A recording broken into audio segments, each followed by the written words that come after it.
Hey, it's Fear. I just want to let you know the episode of FEARCast you're about to listen to is from season 1, so it's old and the material might not be relevant. The conversation's still good, but the band may or may not be still together. The person making movies might not be doing it anymore. But just in case, I wanted to put it out there so you guys can check it out. And also Google the bands, see if anybody's still around. And if you hear music you like, there you go. Also, check out any of the movies mentioned because movies are always still around.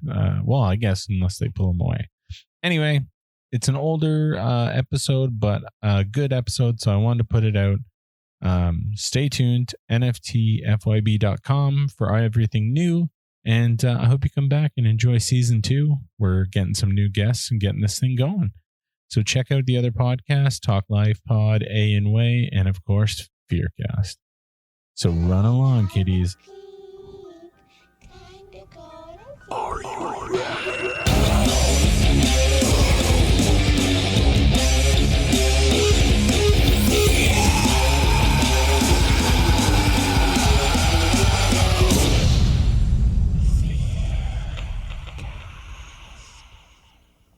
And welcome to FEARcast, everybody. I'm your host, Fear Innes. Tonight, I've got my boy Jay here. What's up, man? How's it going? Oh, just doing the thing. And tonight we're going to be talking with the man, Kyle Broom. How's it going, man? Great. How are you guys? Fantastic. Jay's been gushing over your film here, so it's very exciting to have you on. Yeah, for anybody who doesn't know, you can check out the website, FYFC Studios, and I've recently posted my review for Kyle's film, Tabloid Vivant, which personally I feel like everybody should see. It was a miraculous movie, and Fear was right. I kind of gushed over it. It was clearly one of the best movies I've seen in a long time. I haven't really been this hyped for a movie since I think Birdman was the last one I was this passionate about. Yeah, for sure. Wow. That's quite august company.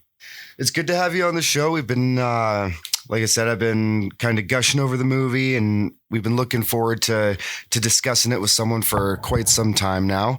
And yeah, I've got a laundry list of questions for you, and kind of just take the wheel and spin and see where we land on it. My very first question that I would like to ask, because there's going to be spoilers, about the movie. That's how we roll on here. Yeah. There's always spoilers. My first question for you is the painting system that you wrote, because this screenplay was so intricately designed. You must have put a lot of time and energy into devising this form of a painting system. How did you even structuralize that form of a painting system? Because it was remarkable. It was something I've never heard of before. Awesome, man. Well, thanks so much. I appreciate that. And also just wanted to say thanks for asking me on. It's great to have the film so enthusiastically received and thought about, honestly. So sincerely do appreciate that. The painting system was something that I kind of had my first idea about a few years ago when I was in grad school studying philosophy, and I was writing a paper on aesthetics, and I came up with this argument. I was writing about a book called Languages of Art by a philosopher called Nelson Goodman, and one of the things he said was that there could be no notational system for painting. And he was talking about notational systems for music, like written musical notation. And I was like thinking about that and whether he was right about that. And I ended up writing this paper that basically said he wasn't right.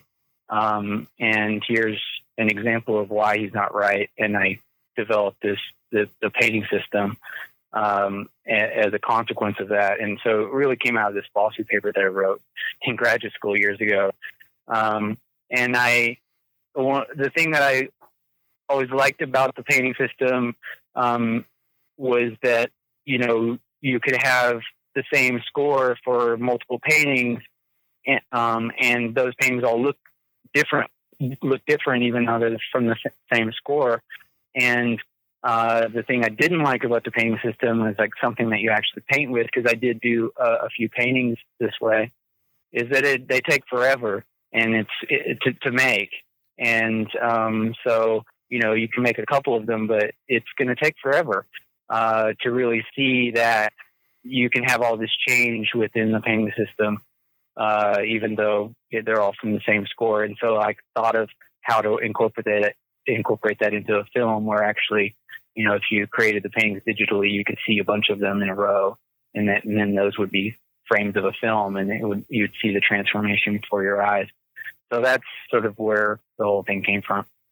Well, I have to say, I thought it was absolutely brilliant.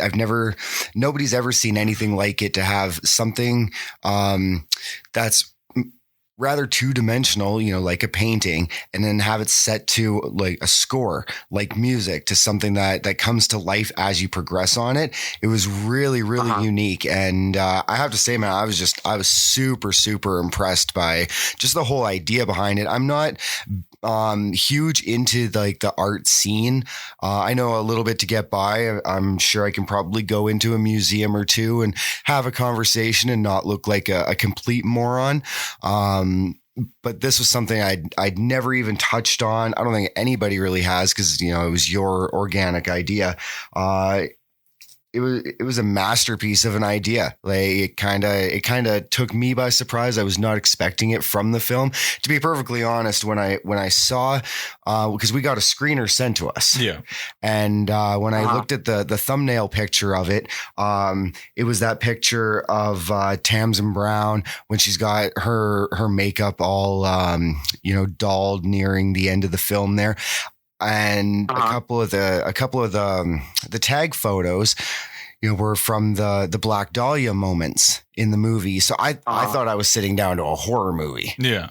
And I think Fear had the same idea, that we were sitting down to a horror movie, and it starts off almost like a horror movie, where it's got that Black Dahlia kind of feel to it, where the girl's getting butchered up at the beginning, and then it steers away from any aspect of horror almost immediately, which kind of took me by surprise. It was kind of a curveball, but then I was really, really happy with that result. At first I was like, I thought I was watching a horror movie. Like, where's this going? And then I was like, half an hour in, I forgot that I'd even sat down to a horror movie. That's how, absorbed I became into the movie.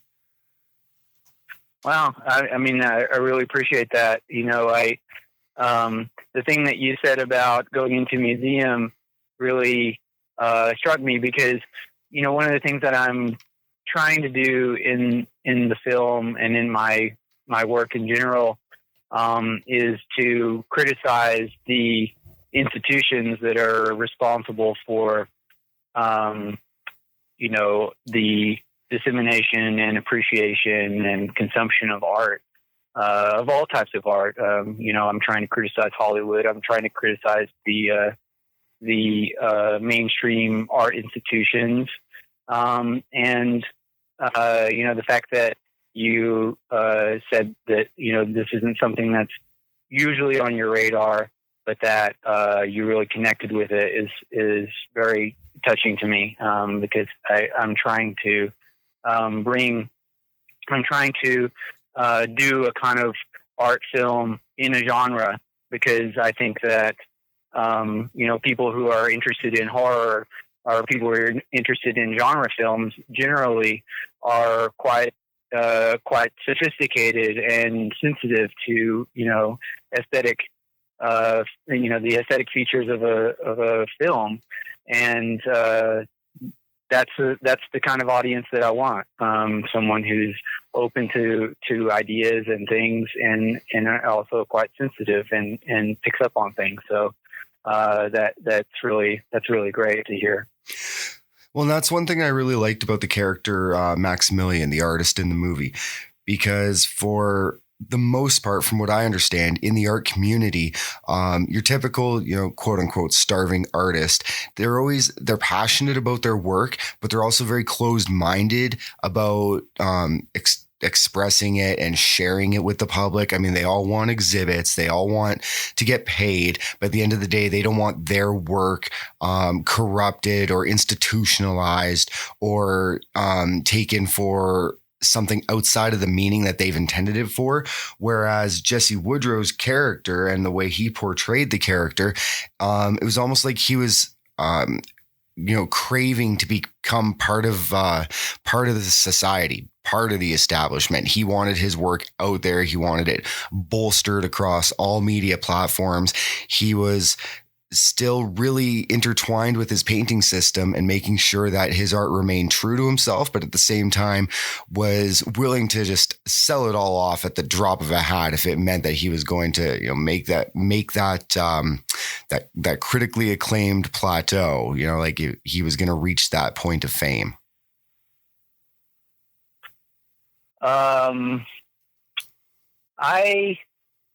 I'm sorry to disagree with you on your podcast, but I don't know that it's not my experience that artists aren't trying to get accepted into mainstream institutions. I think that in my experience, the kind of attitude that the Jesse's character had is pretty well represented by artists in today's landscape. And you know what? That's perfectly fair. And that's why I bring it up and I ask these types of things. Cause it's like I said, I'm not huge into the art world. I don't have a lot of experience with artists. So it's kind of like my own interpretation. And, so yeah, no, I do get that the kind of attitude that you're talking about is sort of like typical of the stereotype of an artist. Right. Certainly do think that, but I don't know how. I mean, look, people are trying to survive. I can't criticize anyone for trying to, make a living off of doing creative work, because most of the work that most of us have to do most of our lives isn't very creative and interesting. And if you can figure out a way of carving out a living, making art, look, go for it. I think that's just more about figuring out how to get along in life. Absolutely. And you're absolutely right. I suppose I should backpedal on my statement a little bit and say that's what the stereotype is. You look at, absolutely agree. Absolutely agree. You watch a lot of TV shows, movies, stuff like that. And that's always the stereotype that they project. And I guess they're not really true. They're kind of just like, feeding the public this idea of, what the stereotypical artist should be. Sure. Yeah, that makes sense. Well, and that's what I was going to say. I was actually going to say I kind of disagreed as well. Just in the way that it was portrayed, I thought it was very very well done in the form of a pure artist who wanted to not show off until it reached its pinnacle, or maybe it never would. Sometimes you get so consumed by it, mm-hmm. and you just want that perfection to go out, and then that way it's out. Which mm-hmm. It's similar to kind of the things that we do too with the podcast and the videos and stuff. Like I hate to put out anything that's subpar, and so it's just this constant struggle with. I know with myself is okay. When is good enough that I can put it out and feel okay with maybe I didn't tweak it here. I didn't do this audio clip here. I didn't do this other crescendo. It just went out. Yeah. That actually reminds me of something that I wanted to say earlier when you were talking about the painting system, because you asked me about, what it was like making those paintings for the movie. And that was one of the craziest experiences I've ever had. I didn't know really what I was doing when I started. And I spent about 6 months doing that, and it's, it doesn't amount to more than 2 or 3 minutes on film. And that was partly because I didn't know what I was doing, and I had to figure it out and learn. And the version in the film is like the third or fourth draft of it. And so there's definitely something that rings true for me about Max's character of holding off until it's ready or whatever. And it can take an amount of time that seems totally mad. I was sitting at a computer for 12 hours a day for 6 months of my life, and most of the days didn't end well. So, that to have that sort of recognized as an effort is meaningful, and also in the context of you reading that part of the film so well. I appreciate that. Yeah. It's I think no matter what type of form of art you're doing, when you're passionate about it and you really believe in it, you can never really get to a point where you feel like, good enough is going to be good enough. You never really catch that dragon. You're always going to look back and you're going to feel like, I could have done a little bit more on here or held back a little bit more here for the benefit of this portion of it. So, from an artist standpoint, it's, it's probably hard to finally let go and step back and look at a piece of art that you've created and say, you know what, that's perfect. I think it's that finding that level of perfection is probably a really, really difficult thing to do. Yeah. And also, this is relevant to me. I'm sort of realizing, in personal ways. Yeah. I'm 40 years old. This is my first film. I've been making art since I was 16, and I've sort of been dancing around showing something. I've been dancing around, actually devoting myself in a very focused and serious way to creating something that I will put out into the public, and that hesitation, that sort of anxiety and delaying that happens, that is part of the story, is very much true about me and this film itself. And I'm realizing that actually, if it were up to them in the movie, maybe no one would ever see the paintings, and that actually the paintings get seen because someone intervenes and looks, and forces the paintings to be seen. And if you do creative work, and if you want to be a person who makes creative work as your life, you just have to go and show your stuff. And it's never going to be perfect, in the beginning. There are lots of things about this film that if I could shoot it again, I would change. But as it is, like, I worked on it as hard as I worked on it for 3 years. I gave everything I had to it, and I'm proud of it. And that's all you can ever sort of hope to be. And even if you've been making films or making art for decades, there's always going to be things that you're striving towards in ways that you want to get better, or else you're not really doing it. Well, on the note of you saying that if you could go back and redo it, there's things you can change. I'm going to go ahead and say, if the option for a reboot ever happens, please don't change anything, because I thought it was phenomenal the way it was. Thank you. I don't want to remake the film by any means. But really, my point was that don't be afraid to put your thing out. Right. That you're never going to be happy with your thing, no matter how long you work on it. You're never going to be perfectly like, oh, this is perfect. You have to just start. You have to put yourself out into the public, into the world, and the feedback and the response is going to teach you something, and the interaction with people is going to teach you something that will allow you to do more things the next time, and you'll find out where you'll find out the things that you should have thought of before, for the next time. That's crazy, Kyle, man. It's like you're fucking speaking to my soul, man. Because I used to play in a band, and it took us years to write an album. And even after I put it out, I didn't want to put it out. I wasn't happy with it. Even now, it's cringeworthy when I hear certain things, a dead note or anything like that. But after we put it out, none of that shit mattered. Everybody started listening to it and enjoying it, and people coming up, and the songs that I didn't think would do well did well, and that's how you learn to grow. You're like, okay, well, the stuff that I thought I did really well isn't what's hitting home with these other people. And so it's all part of this giant creative process. Yes. Yeah. I love that you thought of that analogy. And it's so true that you care about things when you're making a big work. You care about certain things for reasons that may not matter to the audience.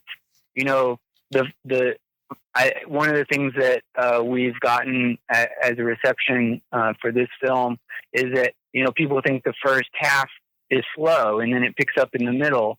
And we were so proud of the first half because for reasons that the audience has no clue about, because they don't matter to the audience. Like, we were proud of a lot of things in the first half of the movie because it was harder to produce. You know, it was more challenging to produce. We had to do more tricks to pull that off than we did in the second half. And so we were so sort of excited about that. But, you know, you don't know what it's going to be like to your audience. You just have to make it as good and interesting as you can, and then it's going to have the reaction that it has, and that's going to be tracking things that you weren't tracking when you were making it, because the process of making it and the process of appreciating it are totally separate. Well, I'd have to go out and say, for the first half of the film, I was completely just absorbed into the movie. I thought that was really, really intricate character depth. You know, it gave a lot of insight into who the characters were. It really gave your actors their opportunity to step into their roles and get their audience familiar with the characters. That way, in the later portion of the film, you already understood the characters. You understood what they were dealing with. So you were able to better understand the transition, because they weren't just, you weren't just dropped into this story with these people that you didn't know, and you were just, watching them fade. You saw their depth, you saw their humanity, and you had the chance and the opportunity to see what they were like, on just a human level before they connected, before they became, lovers and art enthusiasts working together, before the whole story actually took structure. So I think the first half was great. It was really important for their character development. Well, I appreciate that. I mean, that is exactly why it's there. And I think that sometimes people feel like it's slow through that portion. And then the second half is got a lot more action going on. And hopefully that's enough to get people to look back at that beginning and see what I was trying to do. So I appreciate that you have had that experience, because that's exactly the point of it for me. Well, and I agree with Jay. I mean, when I was watching, I didn't necessarily feel like it was slow, but I'm a man that really loves that sort of in-depth shit. So when I'm watching it, that way by the end, I actually give a shit about the characters. You could have blown through a ton of this, and at the end, I wouldn't have gave a crap what happened to any of them. But because you showed the human aspect of it, and I felt it was a brief period where you got a lot of information that helped grow this world organically, so you knew what was going on. It still wasn't what you thought it was going to be by the end of it. Mm-hmm. Cool. So the Black Dahlia, there's a lot of this screenplay, a lot of the film that revolves around the tale of the Black Dahlia. Is that something that you're just like, is that story just something you personally are super passionate about? Not really. It's actually not even something that I was aware of until, shortly before I wrote the script. Someone told me about it, and I started looking into it, and I kind of thought it was an interesting example for thinking about the role of fame and notoriety in American culture, especially the kind of culture, the tabloid culture that kind of transformed into reality television culture. So the sort of irony of this person who, is in Los Angeles so she can, with the hopes of becoming a famous star, ends up becoming famous by being murdered in this, sexually titillating way. And that there's this whole sort of, overlay of sexual innuendo in how the murderer is represented and talked about, and that sort of gotten people excited about this story. So it was really sort of looking at what kind of thing that is, and as a sort of a horrifying example of violence against women, and the conceptualization of women in culture and in mass culture. Very much one of those, be careful what you wish for because you just might get it type of scenarios. Yeah. So I'm guessing the Black Dahlia is not something that you're going to pursue as, your next film. You're not going to lean towards making a Black Dahlia story independently. No. I mean, I think I don't anticipate using that idea again. I do.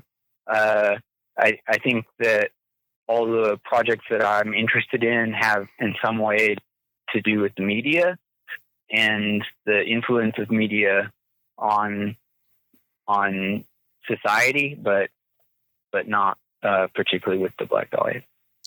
One thing I do need to ask, because I questioned it quite a bit through the movie. Well, not throughout the whole movie, because it was such a small aspect of it. But Tamsin's character, Sarah Speed, there. What was her fascination with Caesar salad all about? I don't understand what the Caesar salad diet came from. I don't know that that's even accurate. It's just what someone said about her. I mean, part of the point is that we perceive that to be true because someone said it about her, but we have really no evidence from her that it is true. You know what? That's a great answer. That's perfect. In a perfect world, that's the exact response I could have hoped for, because you're right. We had no verification from her that was accurate. That was just, he said, she said. And, just because you put a scene in the movie that shows stacked up to-go boxes of Caesar salads while somebody is referencing her doesn't necessarily make it accurate. So you know what? You just answered that question perfectly. Thank you. Well, thanks for asking it. I'm not sure that I'd ever thought about it before, honestly, in that way. Well, we're big foodies. So we're like, what was that? It was like, we're big foodies. So we were wondering what the connection was. I'm a huge fan of Caesar salad myself. So if I see a Caesar salad addict, in a movie, I want to know what they're concerned. I do. I get concerned because, yeah, the Caesar salad and the Cleopatra thing, like those sort of just developed together, as ways of connecting those character dots, but they may not actually be true for. No, that's fair. I really liked in the film how you had so many different variants of artistry, from the painting, the writing, her shooting videos. Like there's all these different mediums, and each one kind of feels like it's superior in some way. And this constant struggle for these two artistic people who are both very good in their own right, but still feeling like I have to do mine, yours can hold. No, I have to do mine, yours can hold. And this sort of struggle around that, I really enjoyed. Thank you. Yeah, the writing and the painting, for me, I think that when art is really interesting and really worthwhile, like a lot of the art that we consume is sort of just entertainment, and that's fine. It's fun.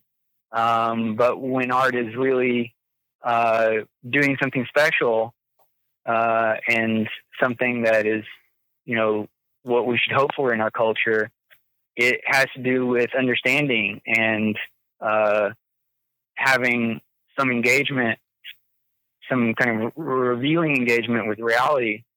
And in that way, writing has to be always a part of it. And that the interesting art is art that needs to be written about and talked about and discussed. And so I'm definitely trying to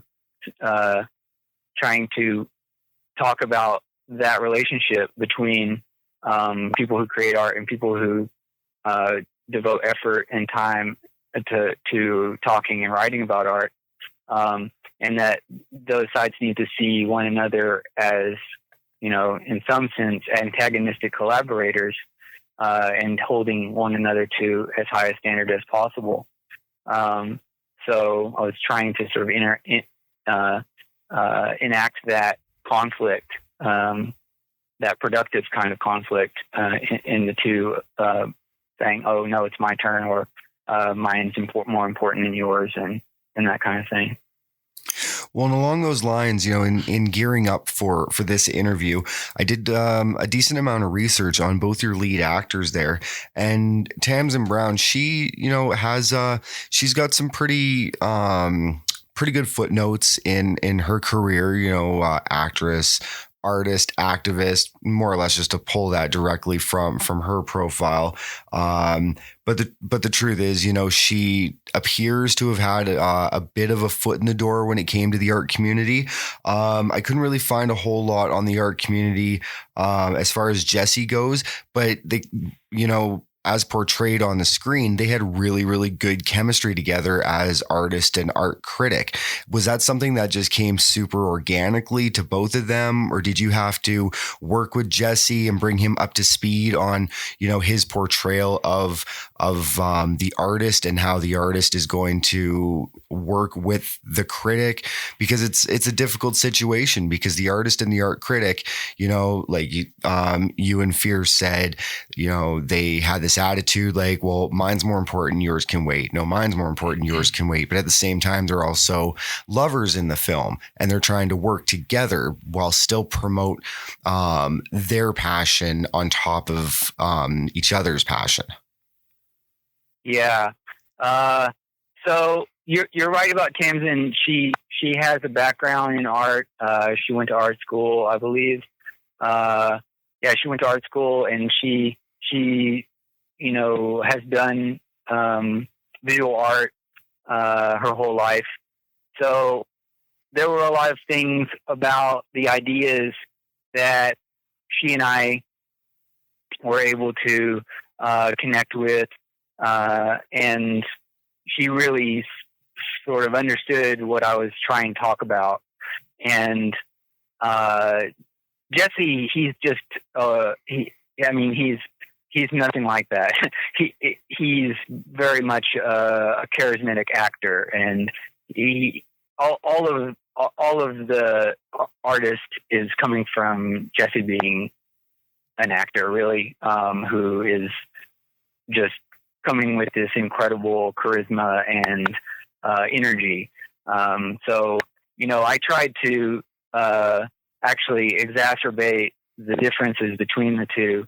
And make Jesse make Max this more unhinged kind of creative figure who maybe has the ideas but doesn't understand them, and Sarah is the one who can kind of place them in a context and look at the implications and all of the sort of aesthetics that flow from that idea.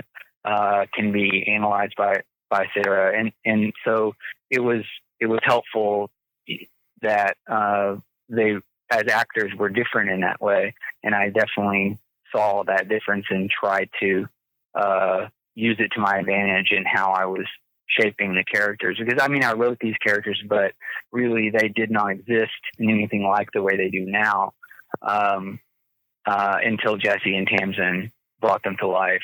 And so, you know, one of the things that you do as a director, or that you should do as a director, is look at what the person that you have cast can do, and what are they? What kind of person are they? What kind of tendencies do they have?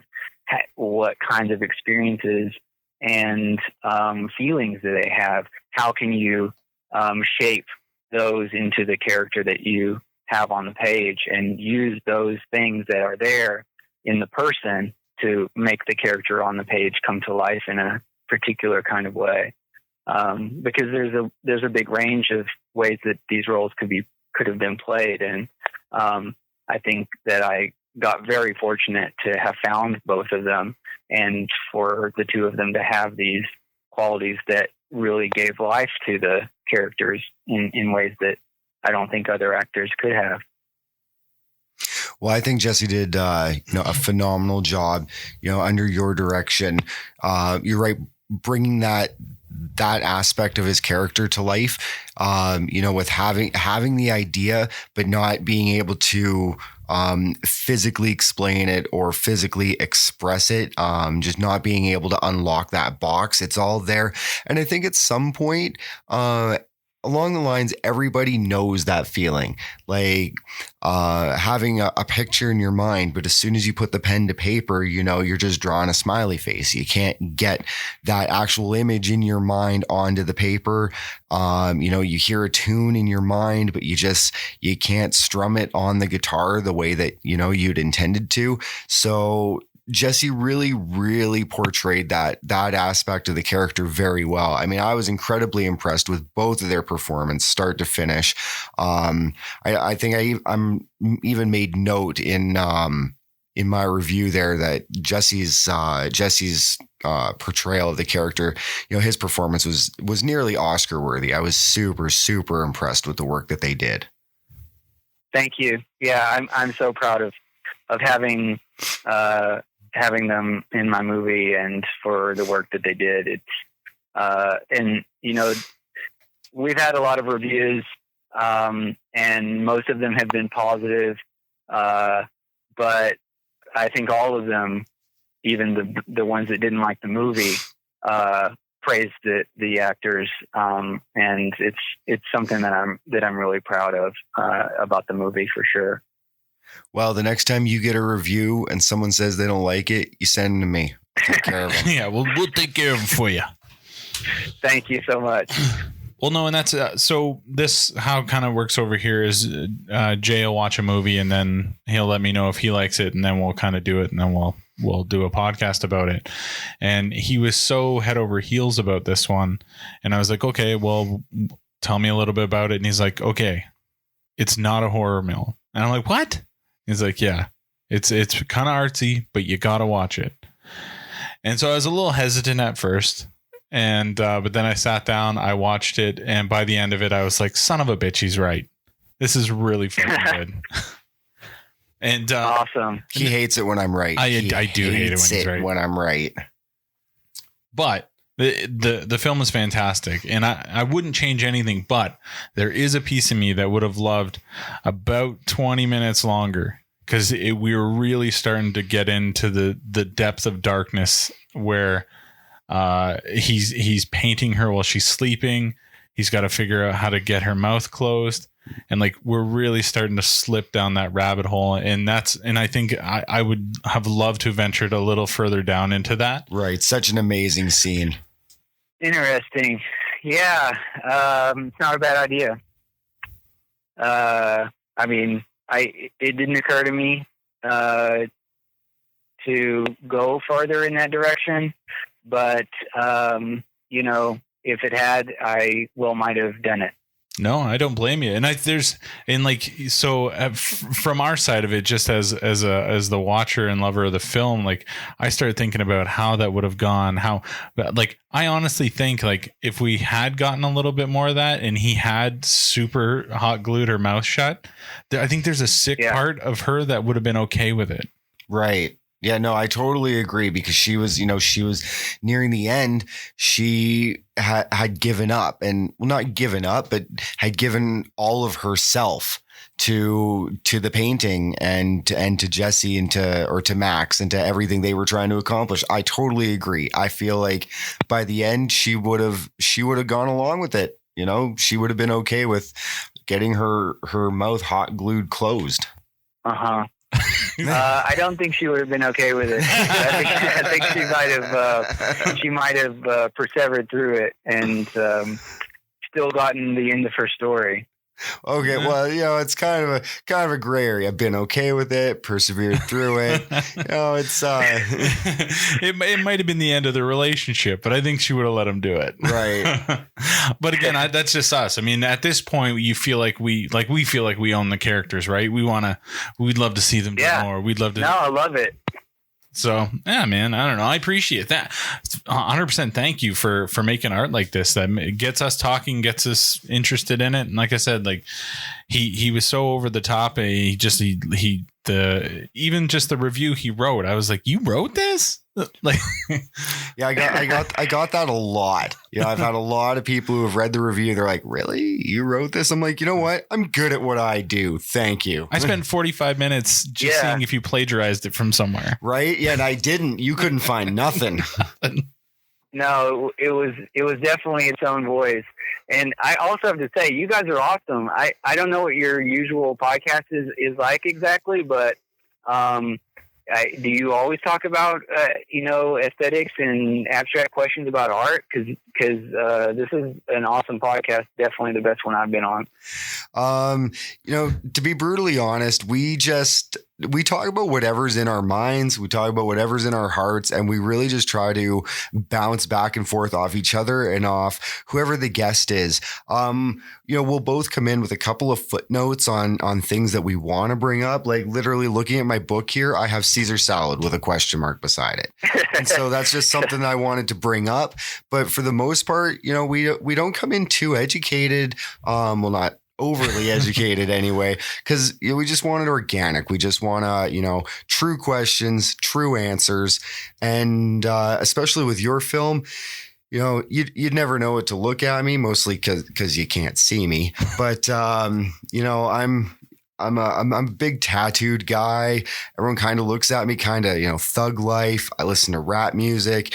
There's not a lot of things in this world that really get me talking about, the art scene and character development and things like that. And this film, that really broke down my wall, man. Like it made me research the Black Dahlia. It made me research, art by score. It made me research everything that I possibly could so that I would have any kind of an idea so that I would know what I was talking about, because I wanted to give you the best possible, well thought out review that I possibly could. And then I was, wanted you to come on to this podcast and not get 5 minutes in and go, well, how did this idiot write that review?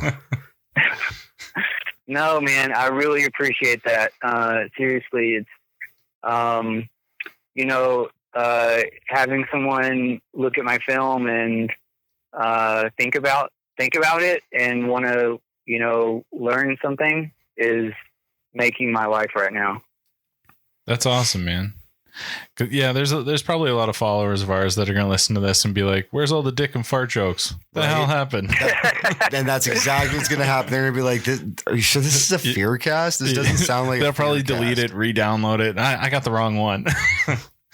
But no, man, art is art, and it doesn't matter. And like he said, he's into listening to rap music. I listen to metal. We go all over the spectrum when it comes to film, and a good film's a good film. It doesn't matter what it's about. And at the end of the day, man, you cracked it out of the park.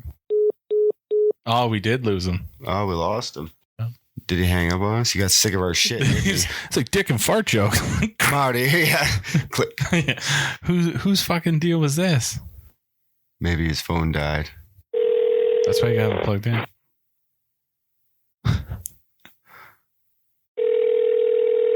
No, I'm not answering these guys. The caller ID comes up, dick and fart Hello? jokes.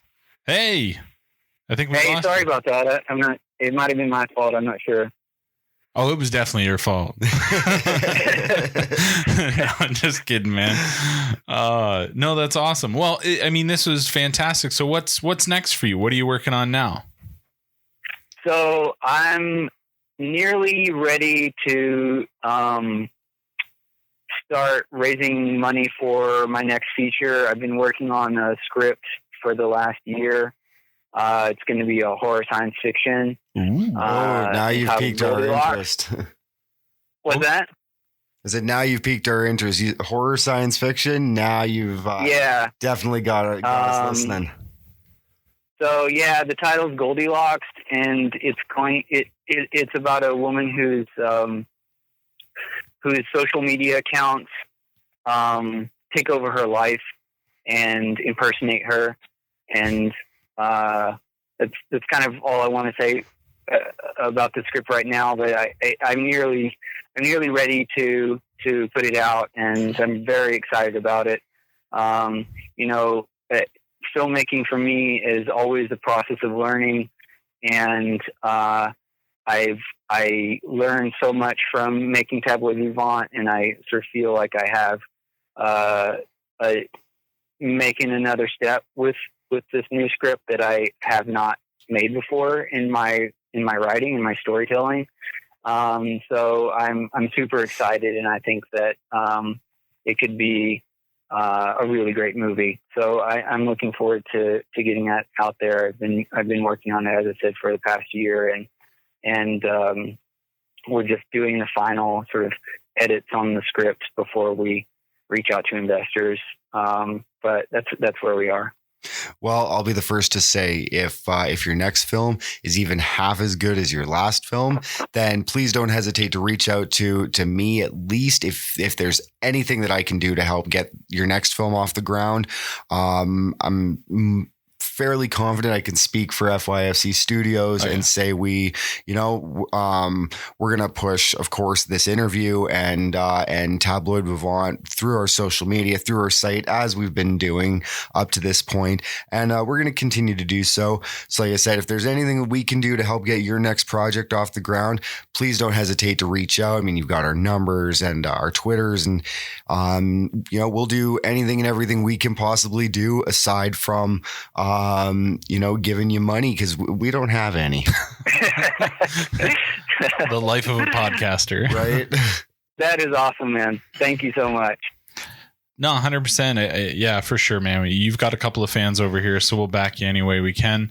Before we let you go, do you want to let people know where they can kind of get a hold of you? Absolutely. You can, I'd love for everyone to see the film. It's Tabloid Vivant. It's on Amazon Prime right now. If you have a Prime account, it's streaming free. I think it's $2.99 if you don't have an account. And it's also on YouTube and Google Play. And so I'd love for you to see the film. Just look us up on one of those sites, preferably Amazon, because I think it's the only one that is streaming free. And then you can find the web or the Facebook page for the film Tabloid Vivant, as well as our Twitter feed.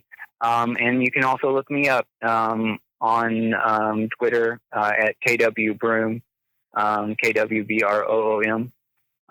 So yeah, just look up the film and please follow us.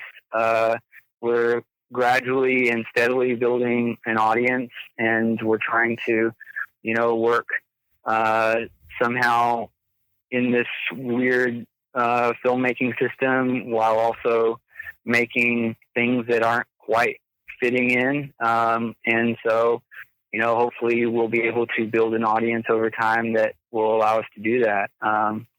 So yeah, I very much appreciate being, contacted by you guys, and how much you appreciated the film and your enthusiasm for it. Well, and I really enjoyed having you on the show, and sounding like it's my show. I'm just a guest. I'm just gonna sit back, right? No, I really appreciate you coming on and giving me the opportunity to ask my questions and just express my enthusiasm towards the film. And I hope you had a good time. I hope you liked what we had to say. And I suppose now if Jesse backs out of his interview, I guess I'll pretty much know why. But I really hope we get to talk to you again. And thanks for coming on, man. I really appreciate it. Absolutely. I'll definitely keep in touch. Perfect. Thank you so much. Yeah, okay. That's awesome, man. Bye-bye. That was a good interview. That was fun, man. Yeah. That was really good. Yeah, he must not thought we were going to be as smart as we were. Well, I don't know. I mean, it surprised me, but yeah, it's hard. It's hard because you like even I go back, I read my review, and I'm just like, wow, I sound really smart in that review. And I look in the mirror, and I'm like, for those who don't know me, I look like a fucking hobo right now. Like I'm like in my sweats, my hair's all fucked up. I haven't had a haircut in months, and got my Bushman beard going. I just haven't slept because I work night shift, and I look like smash shit. And sitting here talking about art, and yeah, fuck it, man. Like I said, it was a good movie, and number one, I'm glad we got to see it. I'm glad you forced me to watch it by twisting my arm and writing such a great review. Yeah, I didn't really have to twist your arm that much, because I was just super passionate about it. And that's all I need. As soon as I watched it, I came downstairs. I told you, I was like, man, this is it's like one of the best fucking movies I've seen in years. Yeah. So, and it's definitely going to be in my top 10. It's going to be my, what do they call it? The Desert Island Collection. Oh, very nice. Yeah. So, I mean, I could watch it over and over again, and I will. Yeah, man. And even coming from more of a horror side with myself, I honestly appreciated it because deep down I'd like to feel that I'm a true artist. I've written music, I've written screenplays, I do the podcast here, so much of it rang so fucking true that you just get along for the ride. So, I mean, if there's any artistic bone in your body, you're going to enjoy this. And even if you're not, if you just like good storytelling, he's got you all the way. Well, it was just really nice to have I sounded echoey like this the whole time? No. Okay. You go back and forth. That's why I keep telling you get close to the mic. Yeah, but I don't want to deep throat the mic like you do. I do it, baby. Oh yeah. Oh, you guys should see him right now. It's embarrassing. It was really nice to have something artistic to contribute to the studio, because all you guys do, you're a musician, and Ray does our digital art, and Razor is the overlord. Yeah. He gets all this shit done. So everybody has this contribution. And you've brought me on board, and I've done a couple of reviews and stuff in the past here and there, but it's nice to have something tangible to contribute, something that's actually built some momentum, something that people liked, they saw, they shared, they actually read it. People actually, stopped and they actually read it, and they were like, wow, that's really good. So it makes me actually feel like a part of the team. Well, I mean, we've been buds for a while, and you were doing your own thing for a while, even though I was trying to pull you on back in the day. And honestly, man, without getting all Dre Eminem on this and us going putting it down, so we can, honestly, dude, you do a great job. You've really proven yourself since we brought you on full time. And it's great, and the people are reacting, and the reviews are fantastic, and that's what I really like. Is we both write reviews, but I write them as the common man. Your reviews are like Pip farting on a snare drum. I'm just like, all right, motherfuckers, this is what I liked, this is what I didn't like. Should you watch the film? And then that's about it. Where right. You eloquently, I can see you with a quill pen. My dearest fans, here's what I feel about it. And I'm just like, look, fuckers, this was bullshit. This sucked. Don't watch it. My darling Melissa, it has been a fortnight since I've last held you in my arms. Exactly. You're doing it by candlelight. Right. Yeah, no. It's and it works, man. It works. It's the yin, the yang. It works. You're just like writing yours with poop on the wall. Just shit on the wall, and then I just take a picture and Razor types it out for me. Like caveman style. So surprisingly accurate. Like, it's ridiculous. That's what I'm saying. We need our own show. Give us a show. I'll poop. I'll write on the walls. Doesn't even matter. Please don't give him enough money to do that. Yes. Feed the beast. Feed the beast. Speaking of money, if you do like what we do and you would love to support the show, head on over to patreon.com/FYFC Studios. We got a couple of different tiers of different levels. We'll love you if you just give us a little, but we'll love you long time. You give us lots. Right. And we will love you long time. It's true. Well, man. it'll be about 7.5 minutes, which is a long time for him. It's pretty good. I mean, it's 5 minutes of crying, but the rest of it is good. I'm very good at spooning. Those tears are salty. It's true. But no, man. And then for everything else, FYFC, just head on over to FYFCstudios.com. You almost said podcast. It's so hard to change. I know. I catch myself doing it all the time. So yeah, FYFCstudios.com. And if y'all want to buy a shirt, you're shit out of luck. Yeah. Oh, here you go.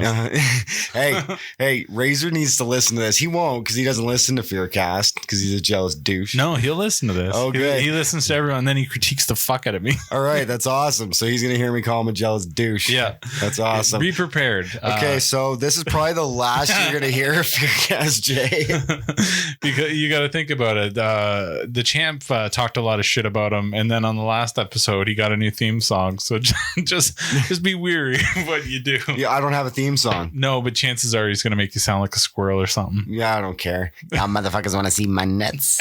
Exactly. Oh no, I'm okay with that. I'm fine. I don't have a lot going on. What I do have going on, if anyone here listened to our last episode, which was FEARCast 70, more gluten. Yeah, that's right. I believe that's what it was. Yeah. Big things have happened. I have a new Twitter. Oh yeah, that's right. I have a new Twitter because I've officially been brought on board because in More Gluten, we, you asked how people can get a hold of me and I said I couldn't even remember my Twitter handle. And you were like, that's why people can't get a hold of you. If you don't know how to get a hold of you, no one else can. Right. So yeah, no, I have a new Twitter and it is FEARCastJ. At FEARCast J, because this is this is my new home. Elite Critique is dead. The Twitter handle's still floating out there, mostly because I got a couple of contacts on there that I don't want to lose, and they haven't re-added my new Twitter yet. But yeah, no, I'm living the dream over here. I'm glad I made the jump now while the brand is still in its base building stage, because we're already starting to see a lot of bandwagon jumpers, come out of the woodworks, and now everybody wants a piece of the cake. So, I'm glad that I got my little corner slice now while I can. No, it's good, man. It's a delicious little cake. One day we'll be able to share it with the world. But until then, one day. But yeah, so we're working on a lot of shit. I know I always say that because frankly, we fucking are. We are. There's always so much going on, which is it's extra hard because we got day jobs too. Yeah. Well, I have a night job, but everybody on the brand has a full-time job, and every spare second aside from that, we're either sleeping or grinding. Yeah, pretty much. So I mean, you always say we got a lot going on. But it's because you do, it's not, you're not blowing smoke. No. And I'm not totally sure when this one's going to come out. There's a chance that Razor has already drank a jar of piss, or if not, he will be, because Lord Trump won the election. It's Emperor Trump. So either way, so we've got several videos. I've got so many big things that I'd love to be able to say, but everything's kind of working itself out. Just stay tuned, man. Is he really going to drink a jar of piss? I'm going to make that motherfucker drink a jar of piss. He better drink a jar of piss. He's going to drink a jar of piss. If I got anything to say about it. Oh, you got to do it good, too. It's just that first thing in the morning piss? Well, not only that, but asparagus the night before. Oh, we've had a few people say you got to do the asparagus thing. Oh, you people are hateful. And make a whole segment out of it. Take the jar, drop in some ice and a couple of olives, give that bitch a shake, filter it into a martini glass, make him wear a tie, know, a very cordial event to drink a jar of piss. True FYFC fashion. Yeah. Hello, Razor. Sit down here at the bar. Shaken, not stirred. Fresh from the spigot, sir. Oh man. Yeah. So I mean, there's a ton of videos. We've got a sponsorship in the works that as soon as it happens, it'll happen, and we'll be able to release some more information on it. And if you guys would like to buy some merchandise, please contact Razorback Rebel on Twitter there, and give him shit. Hound him. Because the ball's in his court. I'm just waiting on him, because I can sell anything.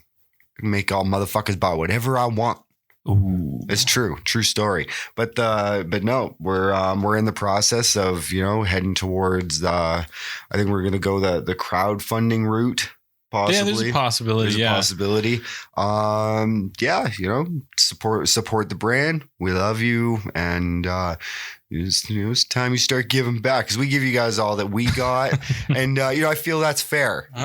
Easy, man. Easy. Yes. They'll still get all the free content. But if you want extra shit, yo, baby, we got that extra shit on the side. Right. A little bit of cheddar. You get some extras up in you. We buy a t-shirt, baby. I take care of you. Ooh. You could be our sugar daddy. And that is a tier, the sugar daddies. Go check it out.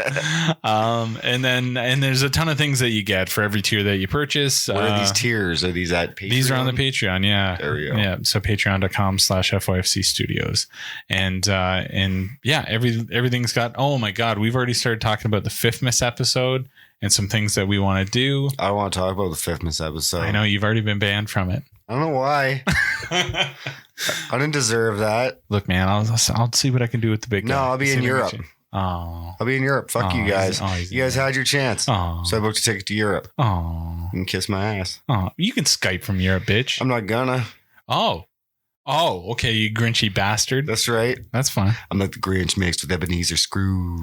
Ooh. Let the fever ooze. The bottom of McLeod, I'm never eager too. Whoa. Little Tech 9 there for you. Easy, son. Yeah, no, and so I'm heading over. I'm doing a Euro tour over the holidays. I like to say that I'm going over there to promote FYFC Studios, promote FEARCast, all that jazz. I'm going to just get shit hammered, smashed in Amsterdam and Dublin. But no, for real, I am going to be promoting the brand while I'm over there.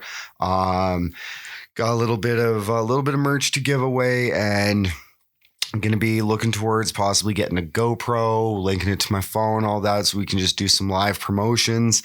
If we end up not with the GoPro, then it'll be wherever I can get Wi-Fi, and Facebook Live is, letting me do my thing. Yeah. So no, that sounds great, man.